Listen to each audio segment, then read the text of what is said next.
Beloved in our Lord Jesus Christ, Romans 1 to 7 says, "To all who are loved by God and called to be His holy people, grace and peace to you from God our Father and from the Lord Jesus Christ." That's my prayer for you. Come, let us pray. Lord, thank you that you care for us, that you want to shower us with grace and peace, that we will have a peaceful, joyous life in you. And as we grow closer and closer to you, that we will indeed become more like you.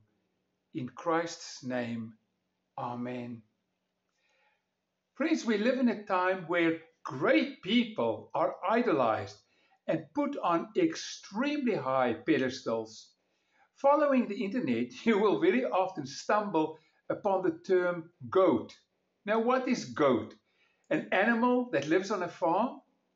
No, it's an acronym that means the greatest of all times, especially in sports to praise exceptional athletes.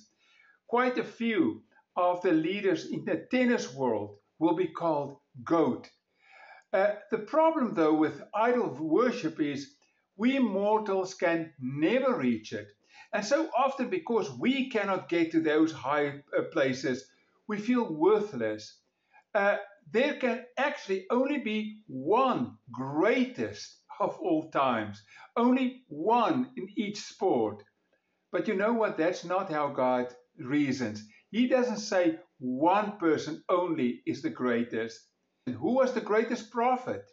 Who was the greatest prophet of all the prophets? Let's face it, there were great prophets like Isaiah. If you ever read the book Isaiah, it's a marvelous book. Or Elijah, that prophet who was willing to stand against Jezebel, who was willing to stand against Baal. Or what about Jeremiah? Actually, Jesus tells us in Luke 7:28, "I tell you, of all who had ever lived, none is greater than John." Now, question, why was John the Baptist so great?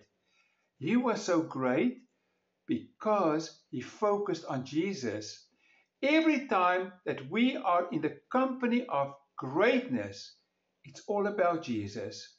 John was himself from a priestly family, from the tribe of Levi. He began his ministry in the Jordan Valley when he was about 29 years old and boldly proclaimed the need for spiritual repentance and a preparation for the coming Messiah. Firstly, we see him witnessing to Jewish leaders, John 1 verse 19 to 36.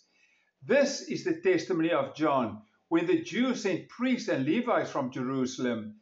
So these priests and Levites were sent from the Sanhedrin, the main governing body of the Jewish nation, to ask him, "Who are you?" He confessed and did not deny, but confessed, "I am not the Christ." Then they asked him, "What then? Are you Elijah?" And he said, "No." "Are you the prophet?" And he answered, "No." So they asked him, "Who are you? We need to give an answer to those who sent us. What do you say about yourself?" And then John said, "I am the voice of the one crying out in the wilderness, 'Make straight the way for the Lord.'" You see, it points to the Lord. "Make way for the Lord," as the prophet Isaiah said. They asked him, "Then why are you baptizing if you are neither the Christ, nor Elijah, nor the prophet?"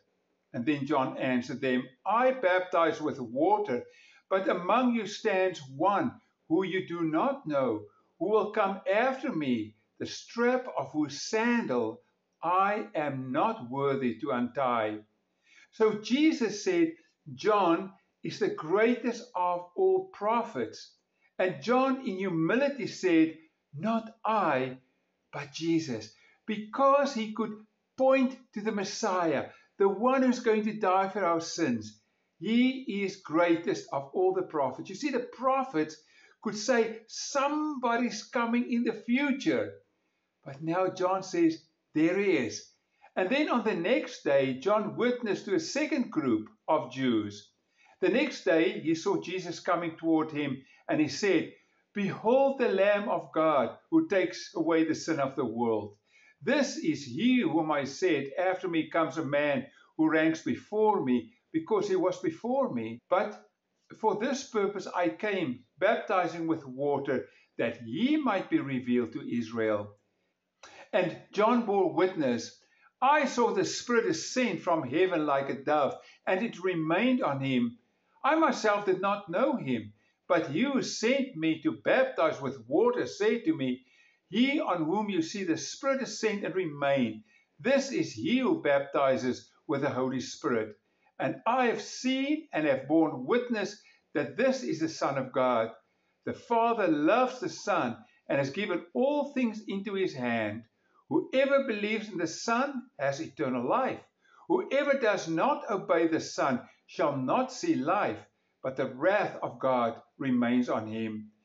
John, in other words, is so great because he constantly directed people to the Messiah. And then the third time that he gave witness was to his own disciples on the third day. John 1 verse 35.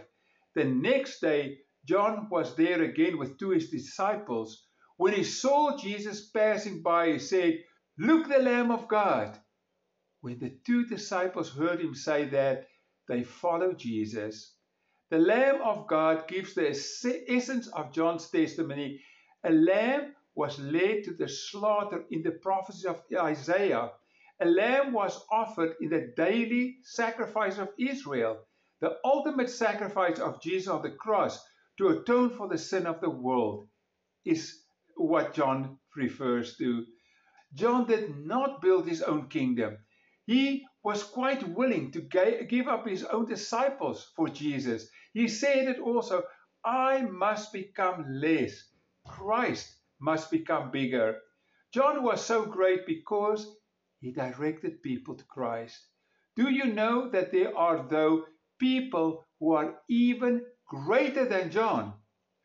Who is even greater than John? Luke 7 verse 28 tells us when Jesus said, I tell you, of all who have ever lived, none is greater than John.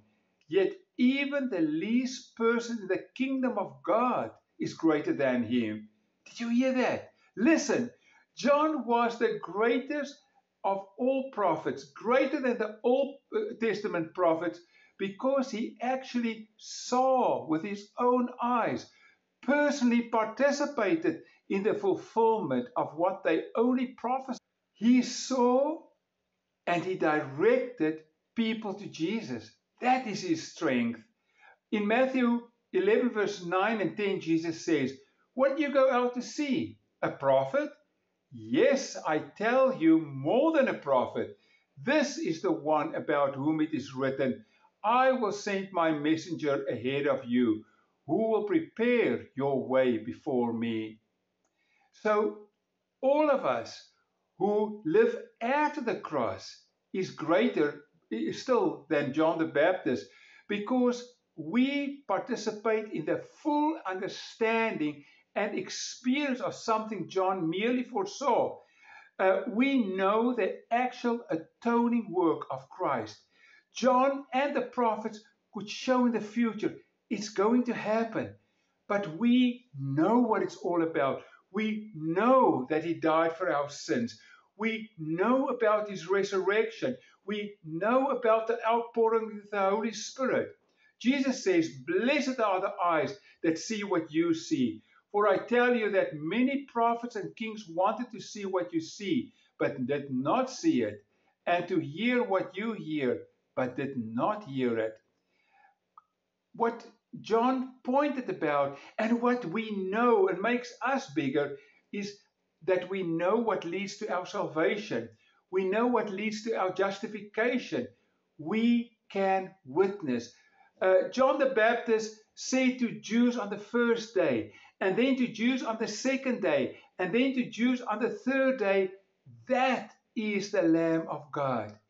But he died before he saw the crucifixion and the resurrection and the outpouring of the Holy Spirit. And Jesus himself said to us, just like to John, Your job is also to bear witness. You will receive power when the Holy Spirit comes upon you, and you will be my witnesses, telling people about me everywhere, in Jerusalem, throughout Judea, in Samaria, and to the ends of the earth. Amen. Come, let us pray. Lord, thank you for your grace that we know, we have seen, we understand what you did for us on that cross, and when you rose from the dead, and when you went to heaven to intercede for us, and when you sent your Holy Spirit to come and live not only amongst us, but inside of us, that we can become your temples and then bear your witness everywhere to always see, telling people about Jesus Christ. Lord, help us. Show us the way to live in that way, absolutely victorious, because we know you. In Jesus' name, amen. And now we bless you from 1 Corinthians 16:23. The grace of the Lord Jesus be with you. Amen.